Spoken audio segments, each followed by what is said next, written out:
This is lecture 17, and we finished up last time talking about four major sources of genetic diversity. And so now on your lecture outline, you should be looking at 22.2, organs of the male reproductive system. And this should go largely very quickly because you guys by now should have done all of the preparatory work to be familiar with the structure of all of these organs. We're starting then on page 831 with figure 22.8, talking about the formation of sperm cells. And notice then the term here is spermatogenesis. So meiosis in males, formation of sperm cells, is spermatogenesis. And I don't want you to go back now and take a look, but if you look at figure 22.8, this is pretty much identical to figure 22.1 that we already went over, showing how mitosis works.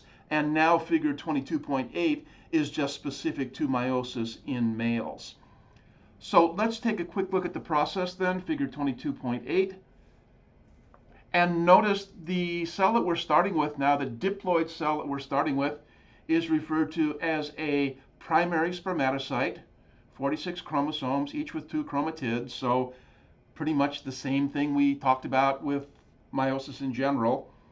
Again, follow the arrow, and we have meiosis 1, which is labeled the first meiotic division. And recall then at the end of meiosis 1, we have 2 cells, each of which is haploid, each of which has 23 chromosomes, and each chromosome consists of 2 sister chromatids. And notice the only new thing that we're seeing here is that we call these cells produced by meiosis 1, we call them secondary spermatocytes. Each secondary spermatocyte then in turn undergoes meiosis 2, the second meiotic division. And as we've talked about before then, each of those 2 cells at the end of meiosis 1 produces 2 daughter cells, if you will. And so at the end of meiosis 2, at the end of the second meiotic division, we now have our 4 cells, and from the original one that we started with, from the primary spermatocyte that we started with. And now notice 2 things. First of all, each of these cells formed at the end of meiosis 2, and so at the end of meiosis in general, each of these 4 cells is called a spermatid. And notice then that final arrow from each spermatid. And so without any further genetic change, the spermatids physically change into what we all recognize as sperm cells.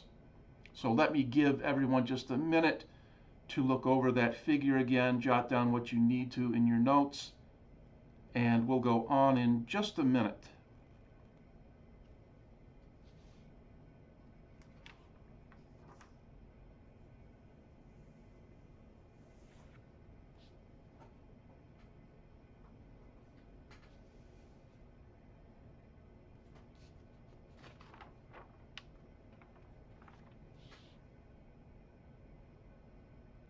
Okay, so we are on now to looking at the structure of a sperm cell, and you're being directed in that notation off to the left to go to page 833 and take a look at figure 2210B. So page 833, that lower left-hand diagram showing a sperm cell. And notice then 3 basic parts to a sperm cell. And so first of all, we have the head of the cell. Take a minute and locate the head. And notice then 2 things about the head. First of all, within the head, we have the nucleus of the cell.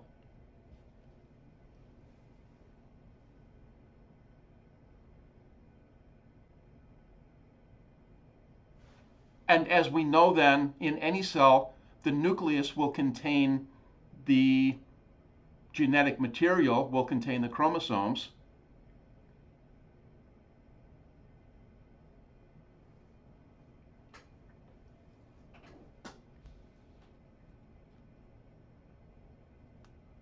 Notice also then, there's a portion of the head called the acrosome.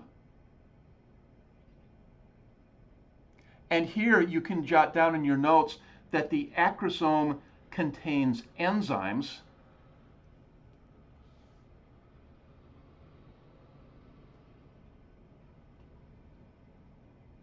And these enzymes help the sperm cells digest their way to the egg cell. So the acrosome again contains enzymes, and these enzymes help the sperm cells digest their way to the sperm cell.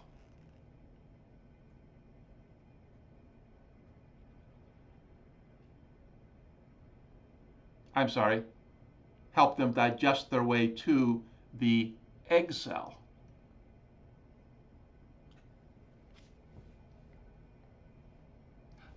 And so picture that egg cell that has been released at ovulation. And recall then that in addition to the oocyte, in addition to the egg cell that's released, there are two structures surrounding that egg cell. And the idea is then that sperm cells have to digest their way through these two surrounding structures in order to get to the egg cell.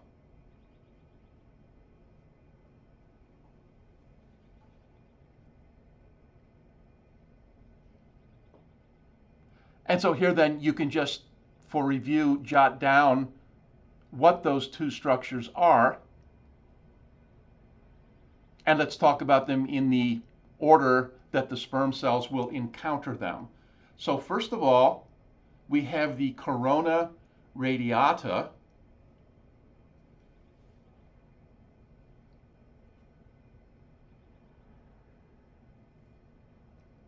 And this, you'll remember, is that layer of nutritive cells, that layer of nutrient producing cells.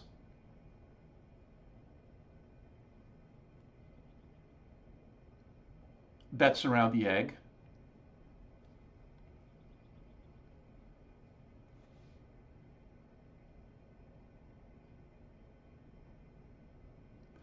And then once the sperm cells have digested their way through this layer, they then have to also digest their way or make their way through. It's not really a digestive process here, but one single sperm cell has to make its way through the layer called the zona pellucida. And again, then the sperm cells really have to digest their way just through that first barrier, just through that corona radiata, and then one sperm cell will make its way across the zona.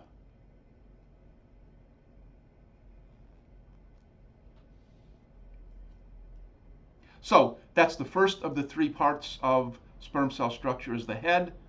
Notice back to figure 2210b that behind the head is a midpiece.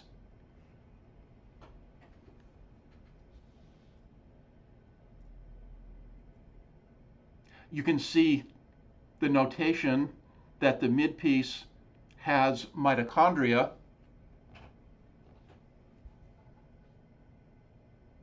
And of course, mitochondria produce energy.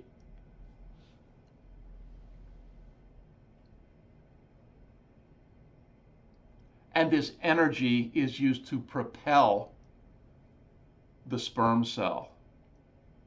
This energy is used to help the sperm cell swim.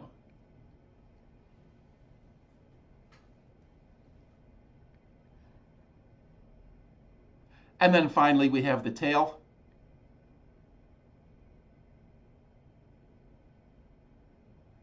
And of course, the tail is the portion of the sperm cell that does the swimming, that lashes back and forth and provides the swimming, provides the propulsion.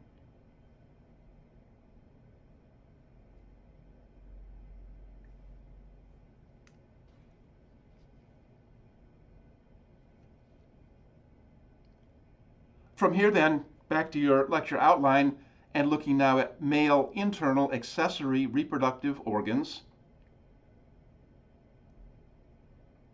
The accessory simply implies that these are not the organs that produce sperm cells.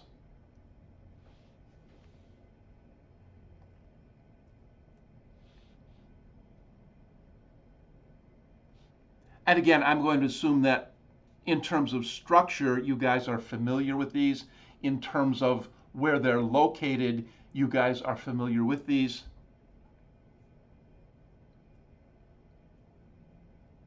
And you'll recall then that you're familiar by now with two structures, each of which is called an epididymis.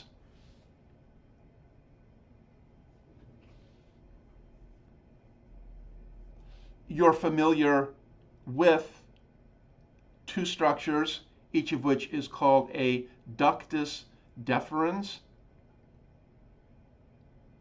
And here, just as a reminder, why don't you go ahead and jot down the synonym? So recall each ductus deferens is also called a vas, V-A-S, a vas deferens.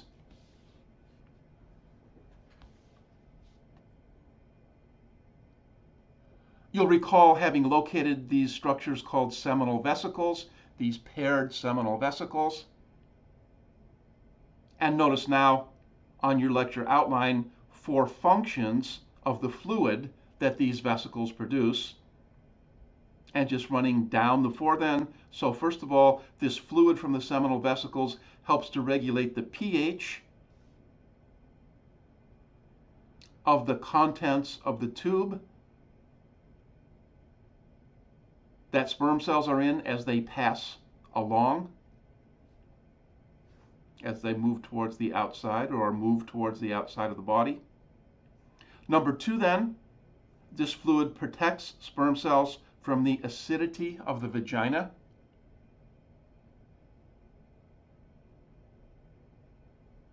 And recall from the Miracle of Life video then that the vagina is very acidic. And so again, some of the contents of this seminal vesicle fluid provide a buffer to this acidity.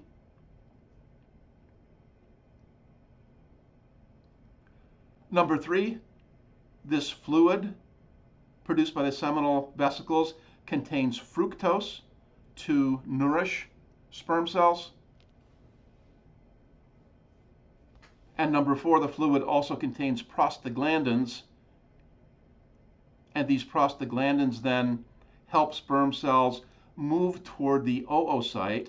So remember, the sperm cells have to swim their way, basically, up to the egg cell.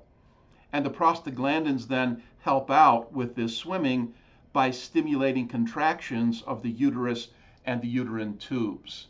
So without the prostaglandins, the sperm cells would rely just on swimming their way up to the waiting egg cell.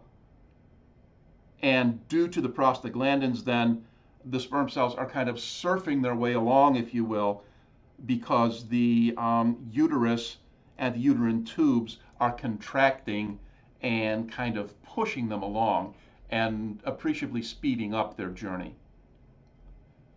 We'll stop there and pick up next time with prostate glands, or gland, singular.